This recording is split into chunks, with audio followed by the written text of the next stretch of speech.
మనిషికి మనిషికి నడమనే కాదు, మనది అనుకున్న ఏ వస్తువుతోనైనా సరే బంధం ఉంటుంది. అది కుక్క కావచ్చు, పిల్లి కావచ్చు, ఇల్లు కావచ్చు, మనది మనది అని ప్రేమ పెంచుకుంటాం, అనుబంధం పెంచుకుంటాం. ఆఖరికి దానికి ఏమన్నా అయితే ఆగమాగం అవుతాం, బాధపడుతుంటాం.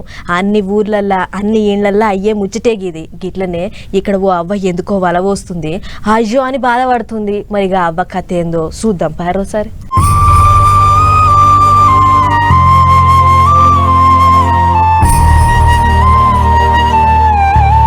చూడర్రే పెద్ద అవ్వ ఎట్ల కండ్లల్లో నీళ్ళు ఒత్తుకుంటాందో.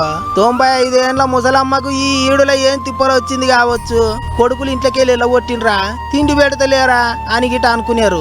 ముచ్చట గది కాదు, అగో ఖాళీ జాగా కనిపిస్తాను చూడర్రే. గిది వరంగల్ పట్నం. ఇక్కడనే మొన్న గూలగొట్టిన ఆజంజాయి కార్మిక భవన్ ఉండేది. ఇక గీ అవ్వ పేరు పోలేపాక సుశీలమ్మనట. వెనకట ఆజంజాయి కార్మిక భవన్ లా అటెండర్ లెక్క పనిచేసిందట. ఆ కార్మిక భవన్ తోని అవ్వది ఈడదీయలేని బంధం అట.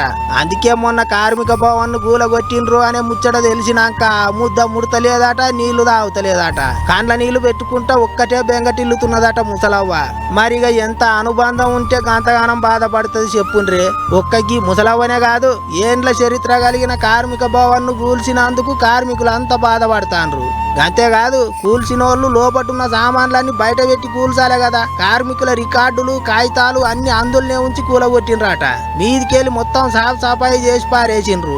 అందుకే రికార్డులు మాయమైనాయని పోలీసు వాళ్లకు షికాయతు చేయాలని చూస్తున్నారట కార్మికులు. ఇంకో దిక్కు అధికార పార్టీ వాళ్ళ అండదండలతోనే వ్యవహారం అంతా నడుస్తాంది అని అంటున్నారు చాలా మంది. మరిగా ఏమైతుందో ఏమో గాని ఏండ్ల చరిత్ర కలిగిన కార్మిక భవనాన్ని కూలగొట్టి అక్కడ షాపింగ్ మాల్ కడతాం అనడు ఏం మంచిగా లేదంటున్నారు చాలా మంది వరంగల్ పబ్లిక్.